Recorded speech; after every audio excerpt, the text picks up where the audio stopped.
Radio kind enough to join us via the Connecticut Water Systems hotline. Russo, before we talk some hockey, a lot of good wild questions have already come in. Let's talk a little bit about the sad news regarding Larry Brooks. I'm looking at a tweet that you reposted from Kenny Albert, who refers to the New York Post legend and Hall of Fame hockey writer as the best ever. Every column he wrote was a must-read, not only hockey, but whenever he covered baseball and tennis, too. Hard to believe we will no longer see him and his notebook in the press box. Rest in peace, Larry. How can you add to this this news, this story? Yeah, I mean, total legend in our business. He was one of one. He's somebody that I've known for 31 years, was friends with him. Mentor,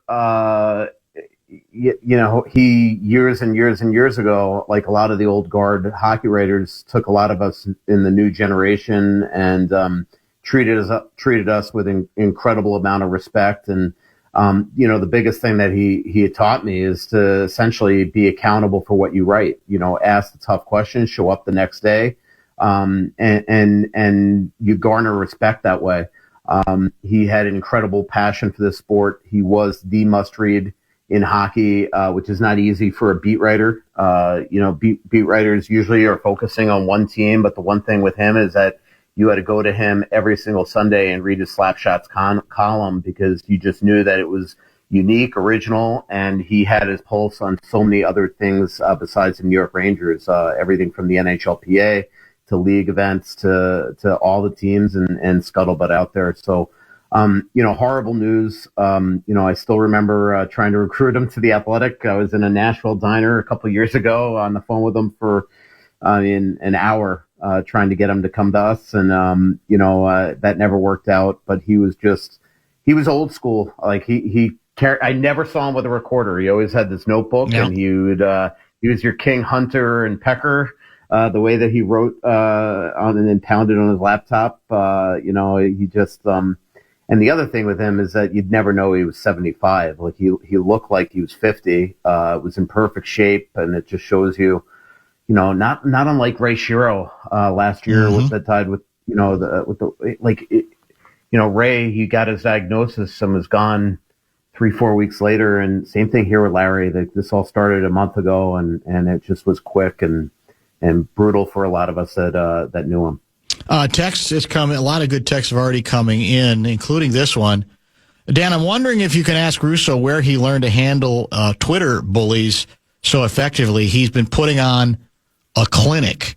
I think I know what the latest one refers to, but fill us in or fill those listeners in who might not be following this very closely. Yeah, I mean, I don't think it's something that I should be proud of. Probably the wiser man would ignore this stuff, but somebody was listening to me on PA the other day and thought I was being demeaning and sexist talking about the rivalry series, and I defy anybody to go back and listen to those 5 minutes with PA and find anything to be offensive about. People like that just want to be angry about something, make nothing out of something, or something out of nothing, I should say, and it was just ridiculousness. So I wrote that person back, and then somebody else came after me for just the fact that I was covering women's hockey was proving this. Because somehow it was beneficial for me. I mean, people again, I'm covering women's hockey at the Olympics, so I covered the rivalry series last week. That's all it was. Had an immense amount of respect for the athletes and had a blast covering it. Feel like I know a lot more about the athletes that I'm going to be covering in Milan, and looking forward to covering the rivalry series in Edmonton next month for the Athletic, and so there was, to me, again, go anybody can go back on the iHeart app and listen to my interview with PA and find that I said absolutely nothing that was demeaning. Well, was part of it. I got a couple texts from people saying the suggestion was, or one of the allegations was that you can't cover women's hockey unless you cover it full time. Is that part of? Is that another tentacle of this. I mean, that was like that was the inference of somebody's tweet to me. It made no sense, and asked why I don't cover the Frost, and I said because we have a women's hockey writer, an incredible one at The Athletic, who covers the Frost and the league as a whole.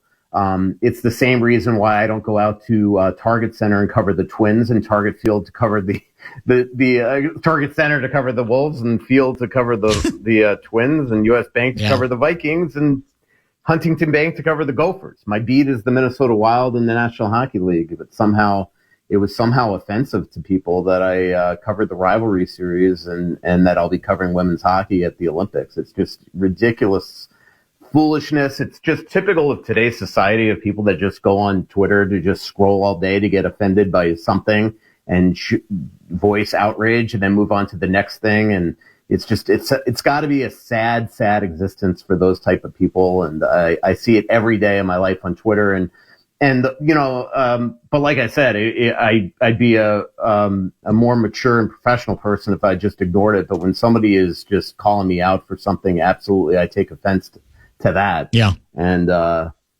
this person, to me, it's just sad. So people, I should say. Yeah, there's a lot of that, and we all. So it's hard.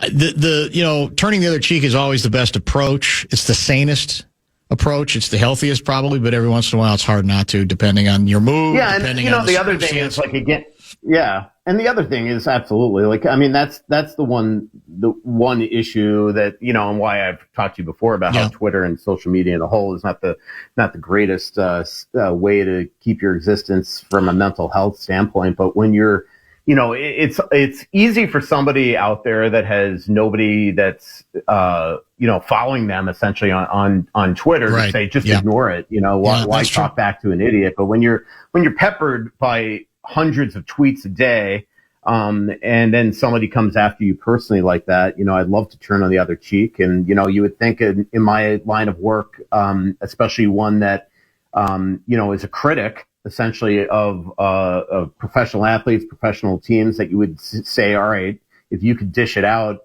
you got to take it every now and then. But when somebody accuses you of, something that serious over something that completely is just manufactured in their own sick mind, I take great offense to it. And that's why I stood up to myself. I will say that I just, sometimes you just forget you're writing that one person back, but you're forgetting that you're public. So that's true. It gains oxygen in a fast way. That's the risk.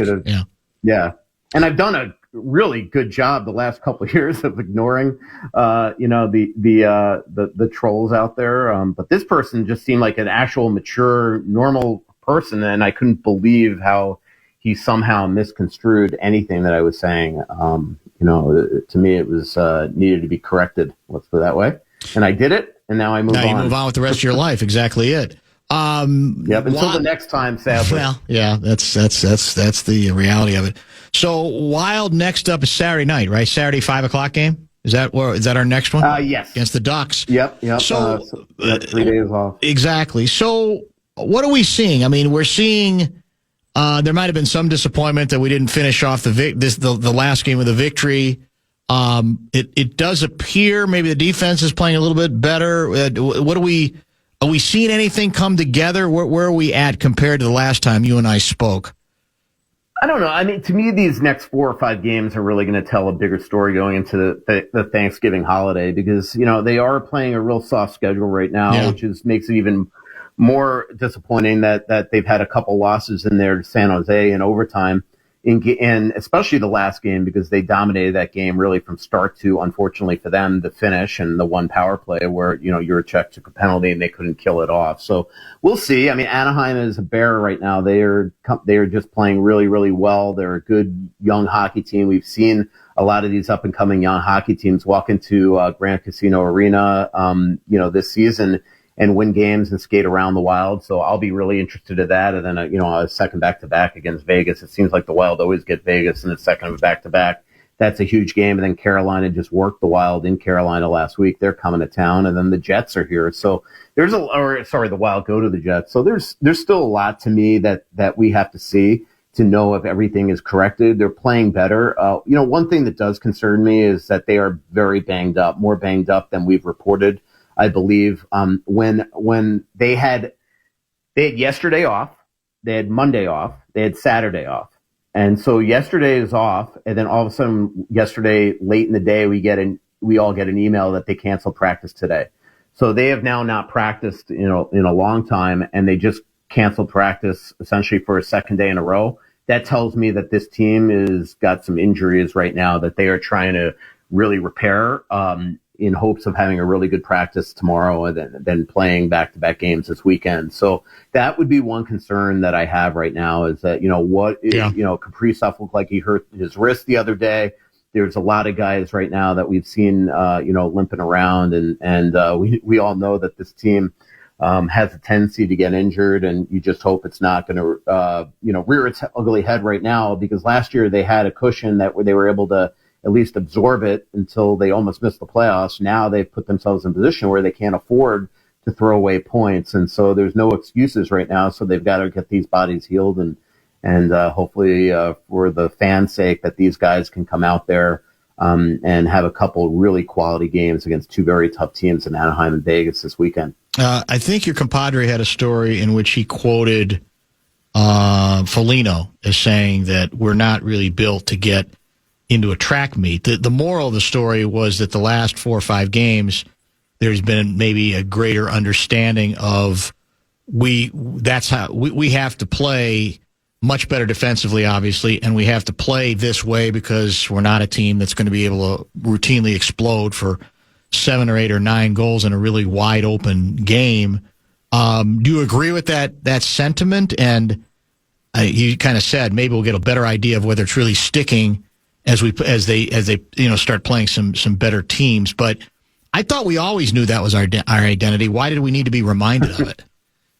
Yeah, I know. I mean, maybe it's because they're not just doing it well enough right now, and they're starting to play a lot of, they were playing a lot of East-West hockey, and where they've started to play better with points now in 5 of the last 6. They've really started to defend really well and forecheck hard, and they're playing just much more, simple and efficient hockey without really the plethora of turnovers that we really saw in the first month of the season. But look, I mean, they are in a team. I mean, they just don't have a lot of skill up and down their lineup, especially right now with their third and fourth lines really not scoring a lot. I mean, Foligno doesn't have a goal this year. Ryan Hartman only has 2 goals since opening night. So there's just a lot of, stuff right now going on with the team. Trenyan doesn't have a goal. Urov only has 2, so they're not getting a ton from their bottom 6. That puts a ton of pressure on their top 6. The last couple games, we've seen the Rossi, Kaprizov, and Zuccarello line get caved in a bit. Tarasenko seems to be somebody that is what we all feared coming in, is somebody that's just not the same player that we even, or close to the same player that we saw in St. Louis. So I do believe that, especially when you're going up against, really fast teams like Utah and Anaheim and San Jose that we've seen, or they're about to see Anaheim. It just feels like right now these teams have sort of passed the Wild by from a youth and skill standpoint, especially high-end youth and skill. And the Wild really haven't been able to compete against those type of teams so far this season, which is concerning from a long-term perspective, because there's just not, even though they've got a lot of prospects in terms of quantity, they don't have a ton of high-end prospects beyond Zeev right now. And so that's what happens when you pick in the sort of mushy middle for a long time. And so we just don't have those type of players that we're going to see in the future here. So I really think that they've got to play a certain way if they're going to want to compete in a very tough conference. So you mentioned Zeev. I think he's got 10 points. He's also, I think he's got a -10 rating. So there's that age-old debate about, okay, what numbers matter the most? How do you go about evaluating what he's offering? From a distance, that seems like you're saying, yeah, he's giving you the offense that you want or you were hoping to get from him, but you ain't getting anywhere near enough defense. So how would you calibrate what we're seeing from him as an offensive defenseman and just his defense, period? I'm seeing great strides in him right now. I think that's been really the one area in the last 3 or 4 games that, with him in particular, that I've seen vast improvement is his defensive play, his ability to recover. fixing positioning issues, maybe at even strength, being a little smarter in terms of time and situations on when to go and when not to go, and when to leave his position. So he's 19 years old. The stuff that he was able to get away with, at the college level is just stuff that you can't get away with at the NHL level. And there's also certain commands, certain musts that you have to do, from a defensive standpoint in any NHL system that you're not going to get away with, not doing, and also that the coaches aren't going to let you get away with. So I think that we're going to just, I think he's going to be an absolute superstar in this league. He brings a dimension that this organization really hasn't had since Brent Burns.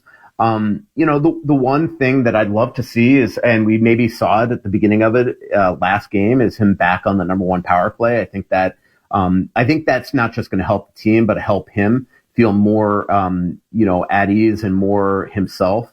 And I'd love to see them unleash him in overtime. This team has given away points in overtime. They've lost 4 games, in extra sessions against and they're against 3 of them are against the Western Conference.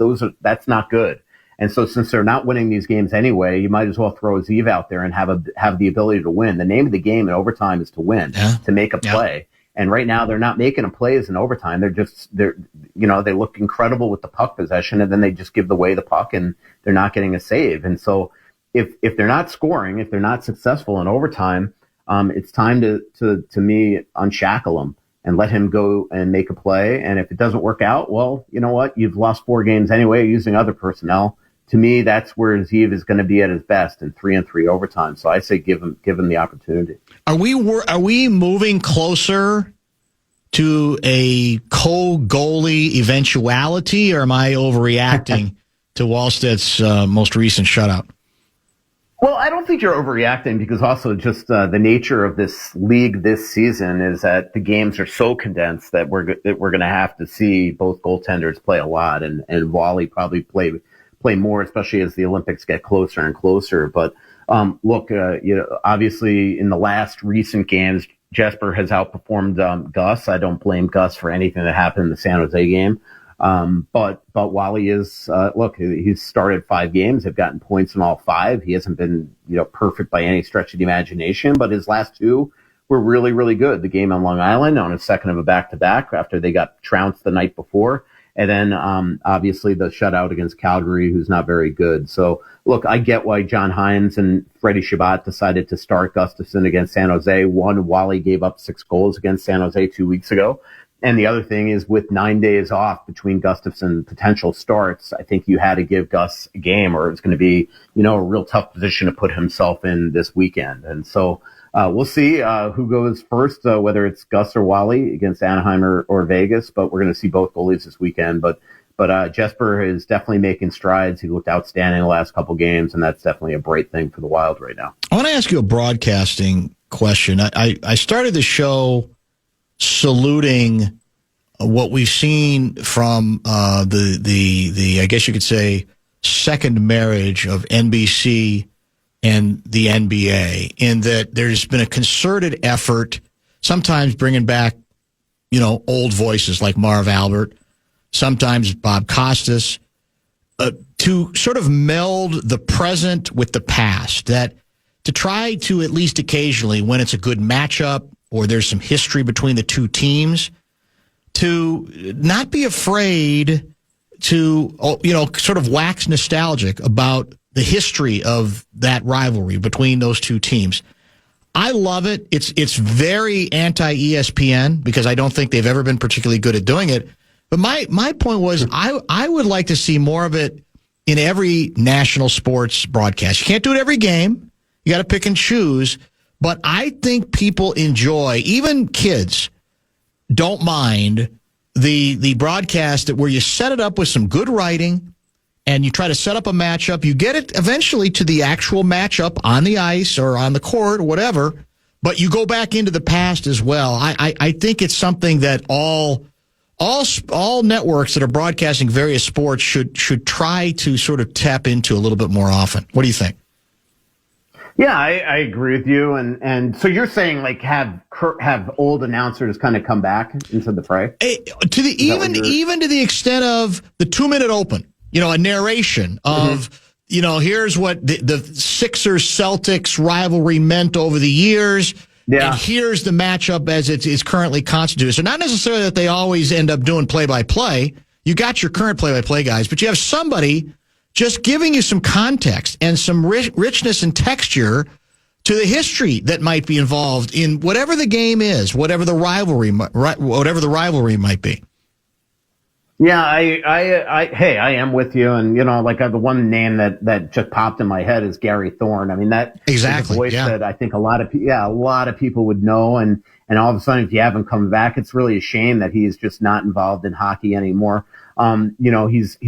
He's unfortunately not with us anymore. But I was just in Buffalo covering the rivalry series, and I was walking through the corridors, and all of a sudden, I heard that old distinguishable voice of Rick Jeanneret, and it brought me back to all those Buffalo Sabres, Dallas Stars games and the 99 final that I covered, and the Mayday call and all those Panthers and Buffalo games that I covered. And so there is just something that whacks nostalgia with the old guard and bringing him back. So, I would love to hear Gary Thorne and see him back in the saddle covering this sport again. Well, and I think it would be amazing. When I was talking about it, somebody even brought up Emmerich's name. That it can even be current guys, but Emmerich, I thought, was among those that was very good Incredible. At melding the present, what was happening that night, with some history, with a couple good history lessons. And to me, it just enhances any broadcast, just classes it up. And to that person's point, I mean, he is synonymous with this game. Everybody knows his voice. It's kind of like when I grew up and hearing Nell Allen and Vince Scully and all those names. And I remember watching This Week in Baseball all the time with Mel Allen and just loving it, and Ahmad Rashad on Inside the NBA and all that stuff growing up. And like Ahmad Rashad would be just incredible to come back and start doing this more and more often. Like how that would be just insane. No question. A couple last questions here from the texters. Russo, this is from Ben in Bloomington. What are your thoughts on Farmington's own Drew Hellison for the Ducks' up-and-coming talent? That's Ben in Bloomington. Outstanding. I mean, and I'll tell you one thing. I watched them the other day, and he is just getting better and better and better. And when I remember when Jackson Lacombe went out there, I really didn't expect that he would turn into this type of defenseman, and he looks like a stud right now. That team is really, really good. Chris Kreider's had an absolute resurrection. It looks like Quenneville has gone there and really help lift that franchise for a team that has expectations of making the playoffs this year. But I love Hellison. I think that he's going to be a really, really good player. But the one that I'm really sheepish on right now is Lacombe. He is somebody that I think it probably is going to be difficult for him to make the Olympic team. Let's put it this way. They brought him to orientation camp for a reason. He's on their radar. They just scouted him recently, USA Hockey. And so there's a couple really good Minnesotans on that team. Lastly, a 612 guy asks if you believe they'll open a Starbucks at Grand Casino Arena anytime soon. I've tried to get them either that or a little poker table. One of the two would be perfect for me. I did find, I don't want to, I'm almost hesitant to say it, and maybe everybody knows this, but I know. I did find a Starbucks that's incredible in St. Paul, right across the river, that I had no idea existed the last year or two. And it's like a 5-minute walk from Grand Casino Arena and a 2-minute drive. And so I've been going there a lot and working in there. And I found the same thing by my house the other day. I made a wrong turn essentially, and I found a new Starbucks that had been here since January that I didn't know. So I've been hanging out there a lot too. So yeah. Don't give away too many of your secrets, man. Then you're going to be besieged. I know. With, autograph seekers. I said on my podcast. Yeah, I said my podcast the other day. My big cheat code was now Ubering to Intercontinental Hotel when you had carry-on and going through security there. Mm-hmm. And then next thing I know, they closed the checkpoint the other day. See? So maybe I shouldn't have told that publicly. You should have kept your big mouth shut. Is what you should have done. That's for sure. I know exactly. You covering Saturday?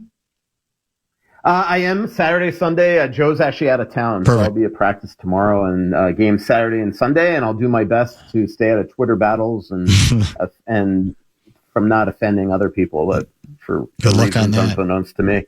Thank you. We'll chat next week. Thanks, Russo. Take care, guys. Russo Radio helping us out via the Connecticut Water Systems Hotline. A lot of good texts I've been saving on a number of controversial subjects. We'll get back to that potential fight involving Jokic and his brothers that there's a lot of conversation about, even though we assume it's all kind of make-believe. But some of the X reaction to it, this will be an example where X works, I think, where you'll actually be entertained by some of the things that folks have said. Don't go back. You headed to this Sunday's divisional tilt, where you can come find our straight team on the plaza outside U.S. Bank Stadium and ask how you can enter for your shot at Papa Murphy's Game Day meal deals for a year. KFAN.com, keyword calendar for all the details.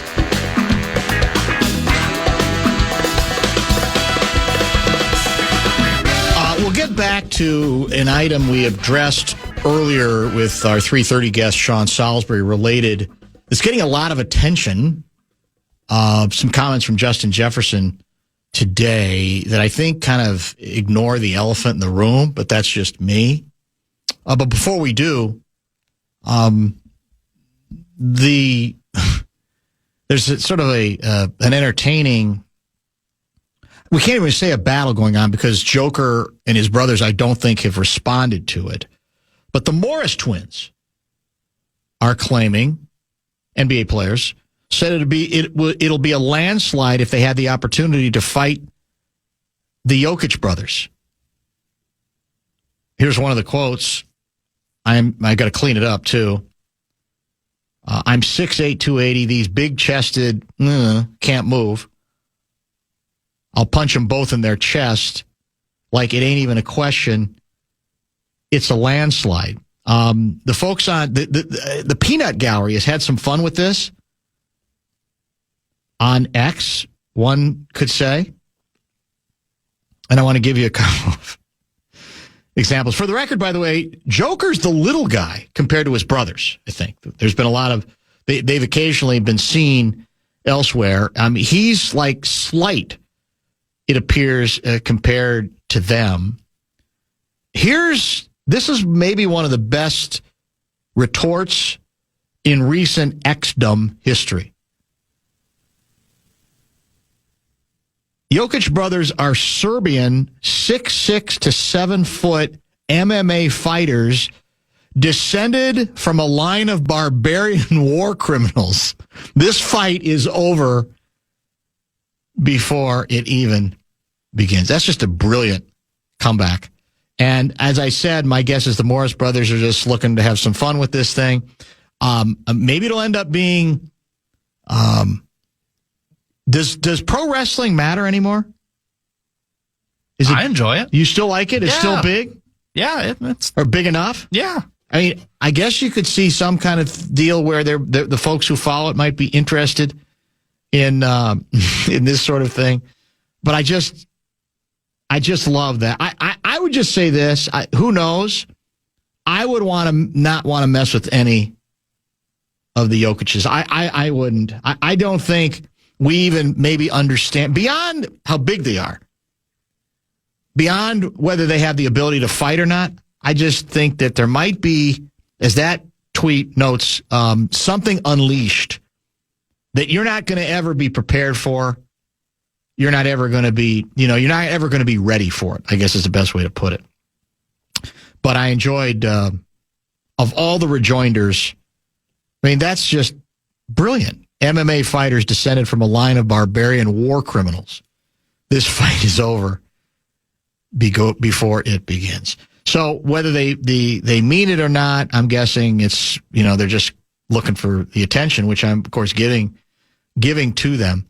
But it was just too good of a response. There was another good one. Jokic is the weakest of the three brothers, and he injured you for a year when he bumped you with his shoulder. That also was very good. You can find it. I found it via an X site called NBA Central, and you can find the unexpurgated version of all these things.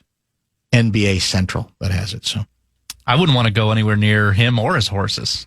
You wouldn't want to mess with anyone. No, that's very true. Well, somebody said, and they play as it's set. Will you double check? I think Is Denver here Saturday or Sunday? We got the Wolves host Sacramento in the NBA Cup Friday. Saturday 7. I think it's Saturday the Prince 7. Game. Oh, okay. There you go. Yeah. So, look, I get it. We've had good confidence against Denver. We seem to have matched up well with them. I said this during the offseason, that I predicted Denver was going to be the most dangerous team that has the best chance to unseat OKC, even more than the Wolves, because of the improvements they've made on that roster. But there's obviously something going on with Joker that is, I don't know how do you explain. He's been the best player in the league for a while, but even by those standards, he's playing on another level. And what a couple people have noted is he seems to be complaining less about refs. Now, he was never Luka-like, but he could get into that occasionally, and that he's just playing. He's just not messing with anything, but going out and playing. I think it was over 50 last night. And I don't even think he played. Did he play into the fourth quarter? I think he played basically 3 quarters and went 18 for 23 from the floor. We've had a great relationship over the years with Bill Walton, now gone, but certainly not forgotten. And, Walton's performance in the NCAA tournament championship game against, I think it was Memphis State, is hailed as one of the greatest individual sports performances of all time. And that's because he took 22 shots and made 21 of them. Not from the free throw line. It was 21 for 22 from the field. Now, he wasn't hitting 3-pointers. They were all around the basket, but just astonishing. And it's almost like this guy, Joker, routinely is doing those sorts of things. 18 for 23 last night, 16 for 19 the night before, 10 for 14, 12 for 15. When you're shooting, even though he's a center, close to 75% your last 10 games, I mean, that's absurd. He keeps moving up the list into all-time great status. There's no question. So I'm looking forward to that Saturday game because it'll be a better test. The Wolves have played well against teams they're supposed to beat. I think you can't savage them for it because of the competition. Because let's face it, when they've meandered against those teams and found ways to either make the games competitive or lose, we've hammered them. So they've done a good job, I think, especially once Edwards got his feet under him after that first game where he wasn't particularly good. I think that was the Knicks game, by the way, where we got blown out. They've done a nice job of not playing down to the level of competition, but you ain't playing down to anything if you're playing Denver right now. Denver is very solid. So that's Saturday at 7. So it's the Wild are at 5 on Saturday. Correct? I think the Wild game Saturday is a 5:00-er. Yeah. And then the Wolves at 7. Yep. Interesting doubleheader, so to speak. And a back-to-back for the Wild as well, Saturday and Sunday. Who do we play Sunday? We got the Ducks Saturday. They're good, right? Yeah, they're up and coming. Who do we have Sunday? Just Vegas. Okay. Oh, just Vegas. Yeah. No problem. Yeah. Also at 5. Yeah, well, there you go. All right, let's get caught up. We got one more segment. We are out. It's Thursday, so we're out at 6 o'clock.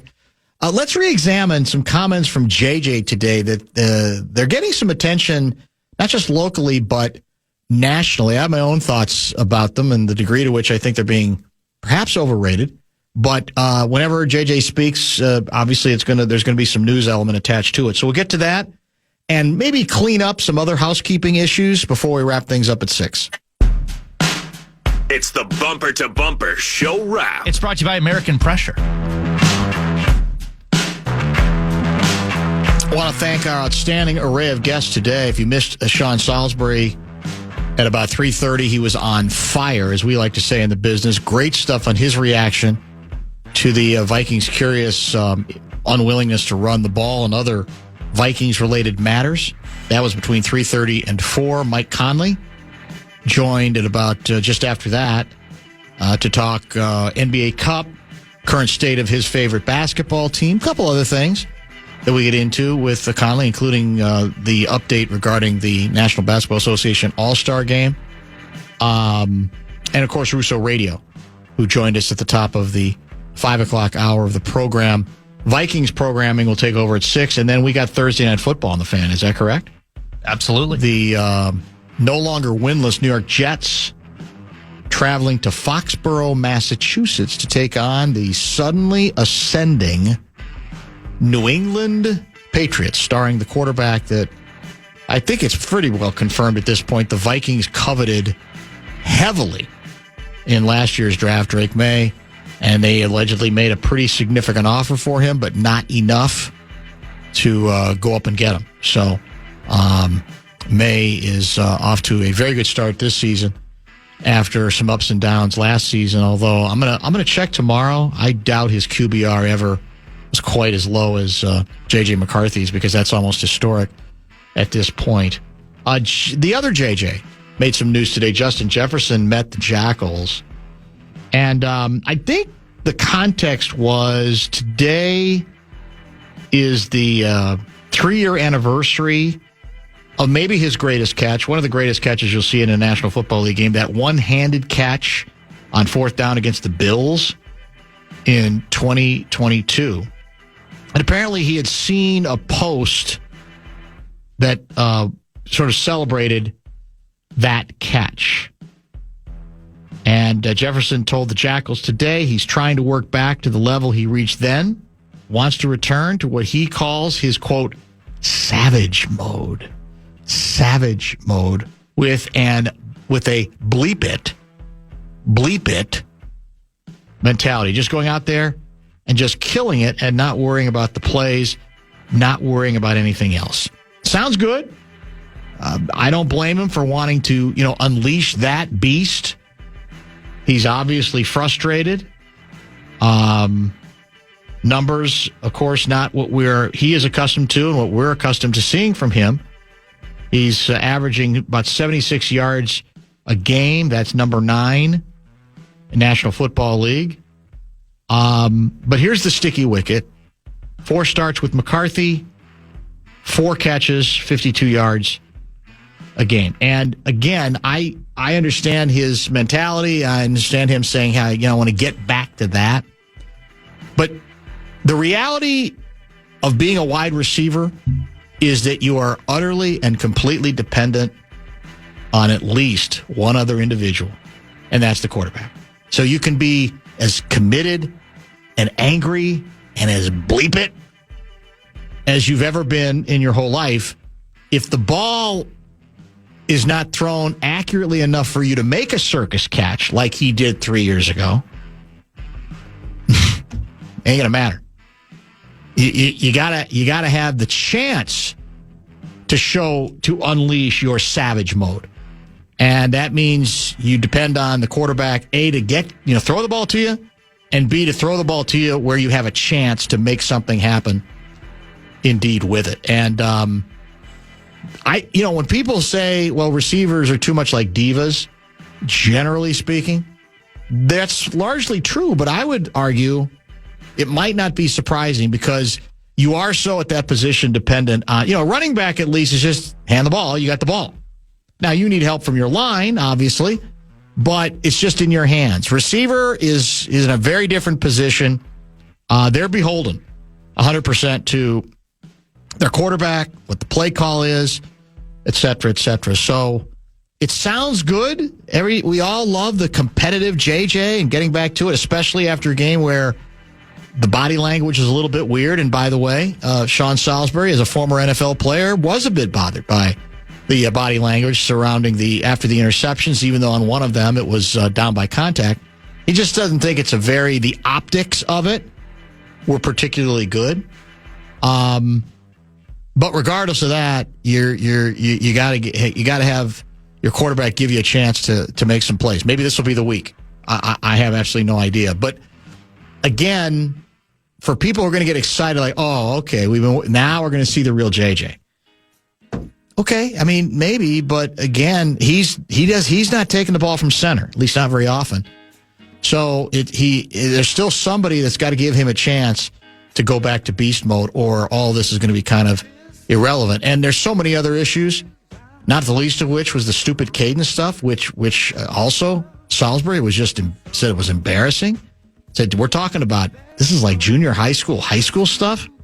Shouldn't be that complicated or that difficult at all. 8 false starts. So they got a lot of other things to work on that are going to have a lot more to do with JJ and everybody else looking better than whether he just says bleep it. You need a lot better execution across the board. That's the Spinners. That means we're just about wrapped up. You'll be with me tomorrow, Brett Blakemore? Yes, sir. The Friday Football Beast. This wraps up a 3-hour edition of the Afternoon Aardvark. We will talk to you tomorrow beginning at 3 o'clock right here on the Fan.